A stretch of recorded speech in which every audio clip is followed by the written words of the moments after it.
Hey guys, welcome back. And you may have noticed the other week that NASCAR went to Le Mans. They took a car that was built to go round in circles to one of the most grueling tracks on earth, one of the toughest races in the world, and they actually impressed everyone. Now this car could turn.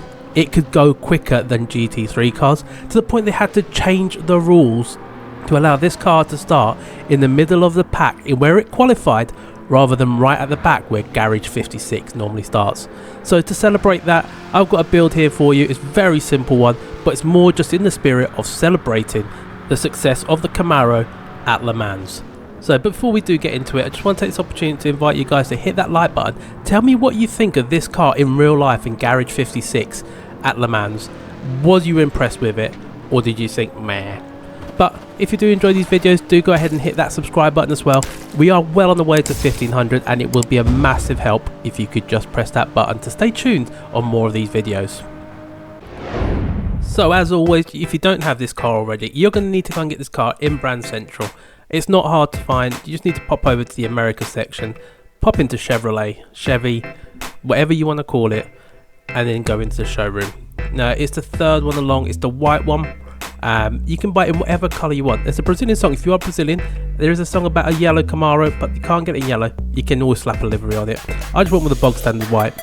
As you can see, I can't buy it because I already have this car, but it's only cost you 79,500, incredibly cheap.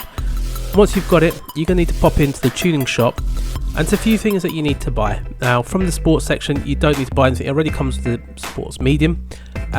You don't need the power restrictor, so you just need to get the ballast. From the semi-racing, you don't need to get anything. Then you need to go into the racing, and you're going to get the engine balance tuning, the polish ports, the supercharger with a high-end torque, the racing intercooler, racing air filter, and the racing silencer. The racing exhaust manifold. The cars can sound incredible with this. The brake pads and the racing brake kit, you can get slotted or drilled, doesn't matter. You need the racing clutch and flywheel, and you need the racing hards. Racing mediums, you don't need it for this. And then you're going to need at least the intermediates, but I will always recommend getting the wets as well, just in case you get more rain than I did. Nothing from the extreme. And then once you've done that, you need to go over into GT Auto, and you're going to need to slap a wide body on this. So if you go into car maintenance and service, go down to the bottom, you're going to see the modification section, and you can select wide body. I've already added the wide body, so I can't have that option here. Should have taken the video beforehand, shouldn't I? And then once you've done that, pop over into the customization section, go into load style, and search for this livery here. Just type in chunky, and what this is going to do, it's going to give you the same spoiler that I have, and it's going to give you the same wheels with the same size. Makes your life easier without having to then faff around a little bit more. And it's a very simple blue livery, with obviously my logo, just so we know that it's built by Chunky, and the NASCAR to Le Mans logo on the side. Very simple, very stylish. Once you've done that, you need to go into the race, and you do that by world circuits.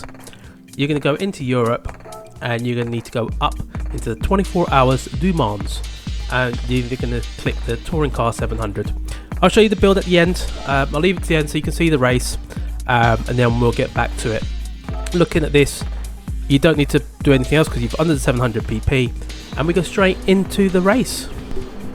Now as we go along, I'm going to give you a few tips, so stay tuned so I can give you all these tips that you possibly need. And the first thing we do is I'm going to go into fuel mix 6. The reason I do that is because with a bit of lift and coast, you can get this car to do 3 laps very comfortably. Also, I need to point out, get the difficulty set to easy, because it's a time race. You do not need to have the AI to be super fast. You can do if you want, but I would recommend going to easy. It's a nice casual stroll for the credits. Now in terms of driving this car, you do really want to go full throttle when you're going through the curves. As you can see, I'm feathering that throttle and letting the car coast a lot. It means I'm going to save fuel, that's number one, but also it's going to give the car a little bit more stability. I haven't messed around with suspension in the build, but you can if you want to get a bit more stability. I choose not to because I like these cars to be a little bit on the bouncy side, because I just want to be casual and driving along. Now once you get to the chicane, you do want to brake in a straight line. Don't really want to be turning while you're braking, and you want to stay inside these white lines. If you go outside, you're prone to getting a penalty, and you don't really want to get penalties in this to lose your bonus. So as you can see, the car is so good, especially when it gets to a certain point, and I'm short shifting as well. So just look at how I'm changing the gears. I'm not letting that rev bar go very high. You don't need to, and that in itself helps you save fuel. When you get to the chicane here as well, look at this. Just casually letting the car turn, hardly any throttle, and as soon as you're straight, power it down. We're going to get past the leaders in this well before the end of the first lap. I mean, probably about halfway, I would say. And look at the lift and coast. I've just lifted off the throttle, no braking, and I'm just letting the car roll into the curb. So as you can see here, once it's straight, a bit more throttle, braking in a straight line, and we're then going to take that and just let the car accelerate. By the end of lap 2, I'm going to start looking at things like the weather, and I've got plenty of fuel as well, so I can easily do another lap and do a third lap, and that just gives you more strategy options. We're 20 seconds ahead of second place, so you don't really need to do too much. Looking at the mini map here, the rain doesn't look like it's anywhere near us. I mean, it's close, but it's not very dark, so you can either go in and get the intermediates and burn them out, and then you don't have any, or you can go the extra lap on the dry tyres and just be a little bit cautious towards the end, as you're going to see here.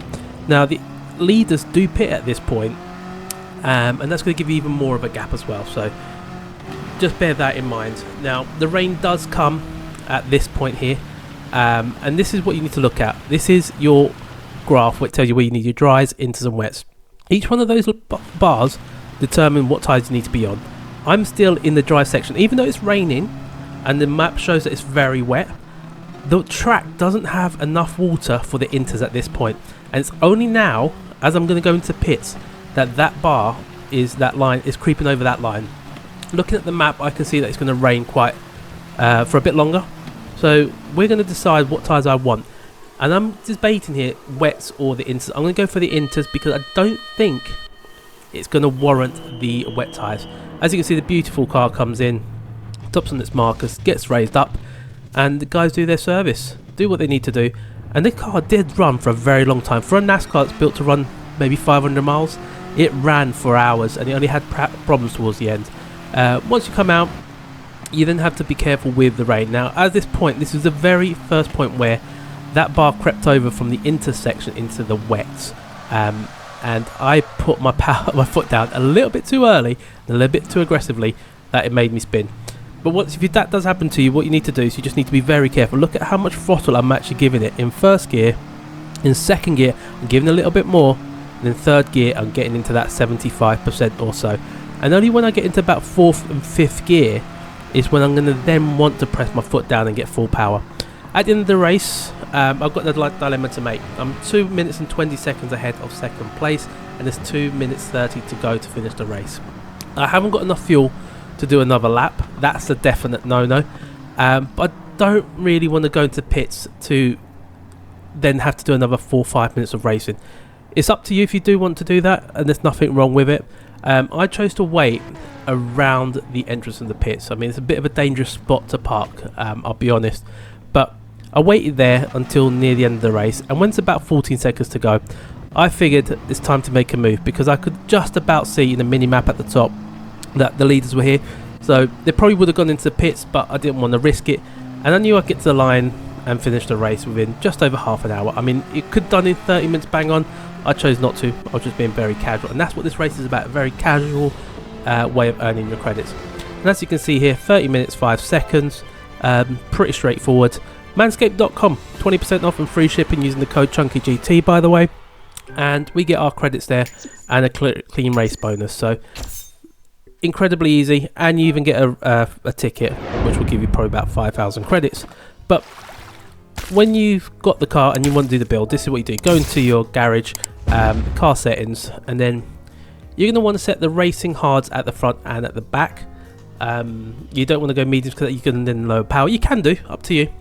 The downforce 154 at the front and 287 at the rear. You're then going to need to put 194 kilograms of ballast, and then you're going to put it at minus 11. You don't need to change anything else. The only reason I didn't go to 200 ballast is because you just want to keep the PP as close as I can to 700, so 699.99. and then just take a screenshot, and then everything else is installed from when you have bought it. So that's it, guys. Celebrating Garage 56 at Le Mans. NASCAR to Le Mans was an absolute incredible machine. They did an awesome job. Granted, they didn't have to play by the same rules. That's one thing we do have to bear in mind. But they built a car that is preparing for the future. There's no stickers. The lights were real. They had a car with bigger tyres. Everything about it was bespoke. They even took a load of weight out of it and used different materials. But you know what? Jensen Button, Formula 1 World Champion, was there to do a hell of a job. But that's it, guys. Thank you very much for watching. Let me know in the comments down below what you think, and I will see you on the next one. Chunky out.